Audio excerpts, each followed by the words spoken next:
Good afternoon, ladies and gentlemen. Aloha. It is a very difficult job for me to make concluding remarks or send a message at the end of the various wonderful performances and speeches. And I am so impressed by the many speakers and many performers. Therefore, it will be very difficult for me to say something, but I would like to do it in my way.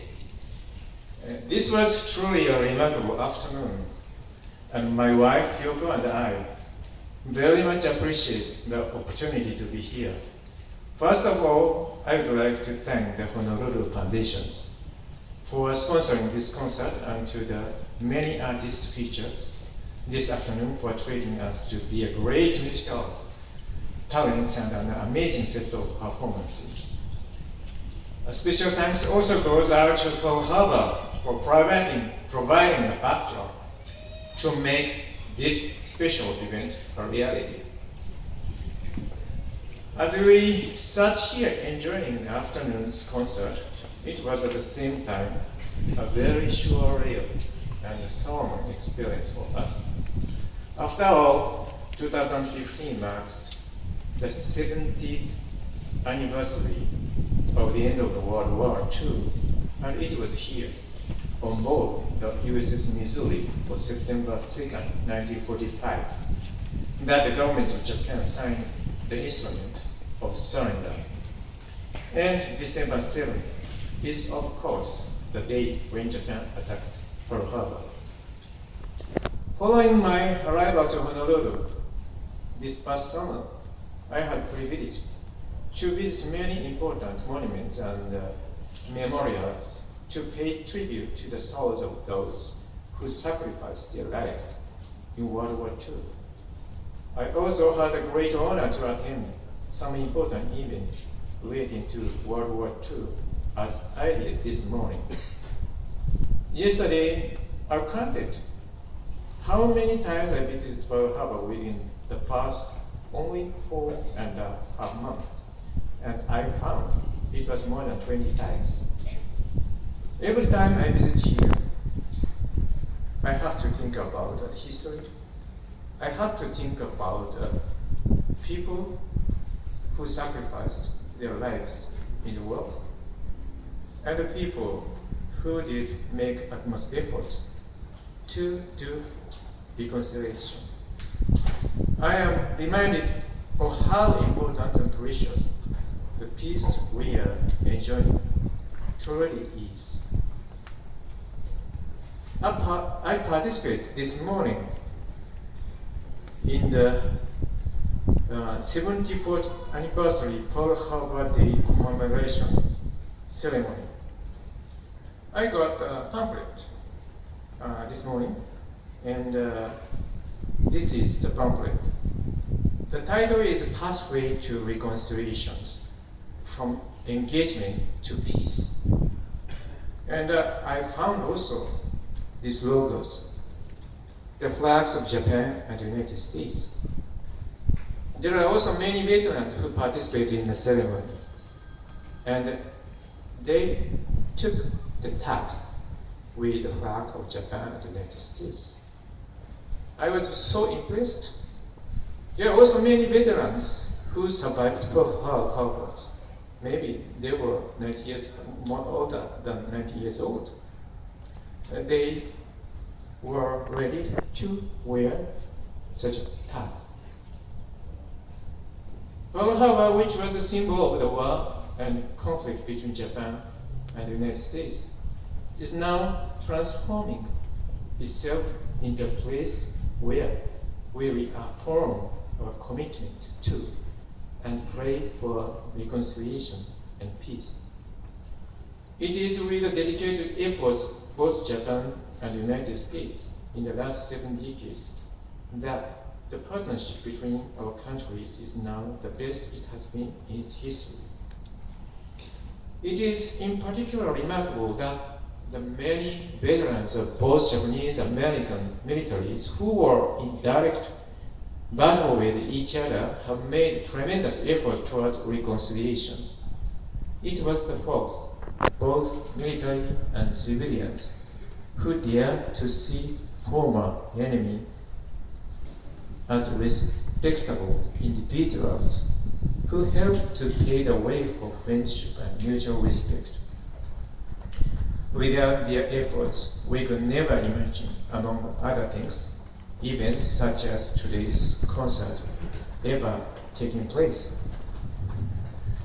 Hawaii, which sits at the crossroads of the Pacific, has and will continue to play a vital role in strengthening Japan-US bonds. But the reason why Hawaii has been able to play such an important role, I believe, is not only due to its geographical position, but because of the unique multicultural fabric of its people.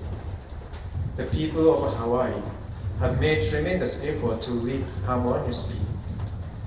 Numerous ethnic groups coexist here, embracing each other's respective histories, culture, traditions, and character as they are, and to coexist in a harmonious way.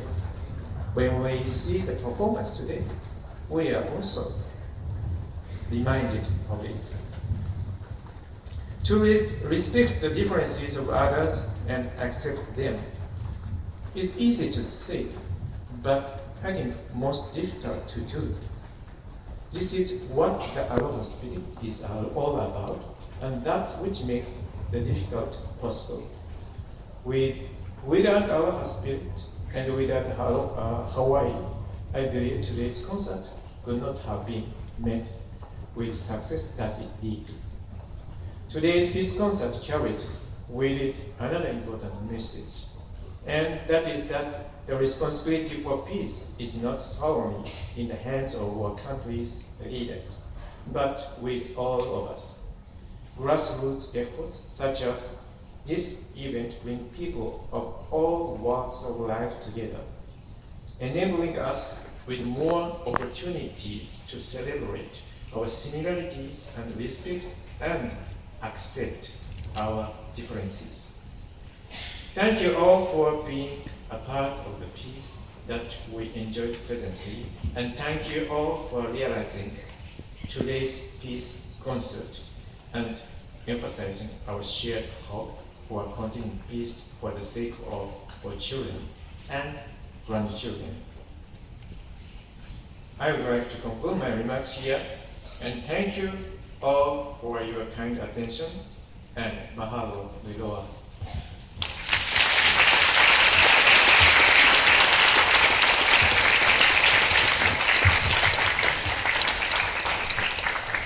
And I want to thank you to Councilor General Nissan. 三沢総領事いただきましょう。お願いします。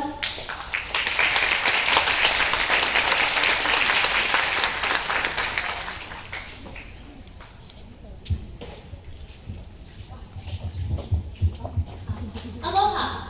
My name is Joma Koyama, and I am a senior at Kanaho School. And I am Quinton Matsuo-chan, a senior from St. Louis School. This summer, we had the honor of being selected as Peace Ambassadors to the city of Nagaoka, along with 6 other Hawaii students. During this trip to commemorate the 70th anniversary of the end of World War II, we worked together with 15 Nagaoka students to create a Peace Summit Declaration to be presented here at Pearl Harbor at the Peace Symposium. In a turbulent world such as this one, peace is truly a difficult thing to imagine, much less achieve. However, through our experiences in Nagaoka, we discovered ways that each of us can contribute towards world peace in the future. In the Nagaoka Peace Ambassador brochures available at the front, there are various events that changed our perspective on peace. At the beginning of our trip, we visited the Admiral Yamamoto Isoroku Museum to learn some history about World War II. Originally, I considered Admiral Yamamoto to be an enemy because he led the attack on Pearl Harbor. However, my perspective changed after learning that he only planned the attack out of loyalty to his country. I had misunderstood him because I only knew one side of the story. By knowing both the American and the Japanese perspectives, I could see the war in an objective light, while learning the importance of understanding differences from all viewpoints. This realization helped us to draft our peace declaration with the Nagaoka students. While drafting the peace declaration, although a translator was present at our tables to relay our spoken ideas, I feel that our unspoken longing for peace was able to transcend the language barrier. One of the many ideas that all of us shared was that to obtain peace, we need to understand our differences, respect each other, learn the reality of the war, and convey them objectively to future generations. At the Nagaoka Festival, we took a moment to remember and reflect on the past during the lantern floating ceremony and had fun experiencing Japanese culture with the Nagaoka students. As I placed my lantern in the river, I realized that we must remember the devastation that war brings to find the motivation to prevent it in the future. After the lantern floating, we toured the festival, which served as a great bonding experience for all of us. Developing personal relationships is a step towards mutual understanding. The Nagaoka fireworks expanded on this understanding even more. The white chrysanthemum fireworks, shot in Nagaoka and here at Pearl Harbor, pay tribute to all the victims of the war and expresses our hope for a future free of violence. As I watched them, I mourned the past and those who suffered and died, but also prayed for the blooming of peace and friendship between all nations and all peoples. During our trip to Japan, I was interviewed by media on multiple occasions about my opinion on what I can do for world peace. The thought of one insignificant person in a world of 7 billion creating world peace seemed impossible to me. I watched each individual firework flower into a bright myriad of colors and shapes under the warm Nagaoka night sky. Then I realized that millions of people just like myself were watching the same sky and the same fireworks. Just like those people watching the fireworks, I believe that one occasional person has the potential to reach out to millions of people. Being a Nagaoka Peace Ambassador broadened my perspective and gave me the opportunity to make new friends from a different culture. I learned that we must first understand each other's perspective and culture in order to ensure successful collaboration in the future. Only after establishing this bond can we begin to work towards goals such as world peace. I hope to achieve this goal by first informing others about our experience. So far, I've shared my experience with members of the Japan-America Society of Hawaii during a board meeting. In the future, I hope to also do presentations for my peers and younger students during our school chapels. By sharing my experience with many different people of many different ages, I hope to inspire them to make connections with people from other countries and to use those connections as a starting point to make world peace a reality.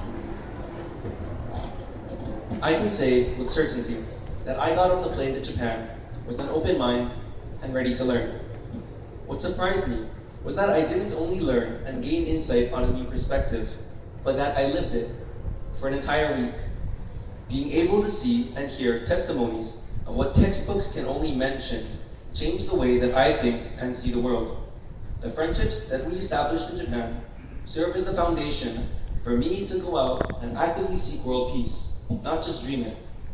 Although I can't make much of an impact on the world right now, in the future, I intend to further pursue world peace in my own way by traveling abroad to establish more international relationships. It is my sincere wish that Japan and Honolulu can continue to walk hand in hand towards a bright future, free of war, for future generations. Thank you very much for listening.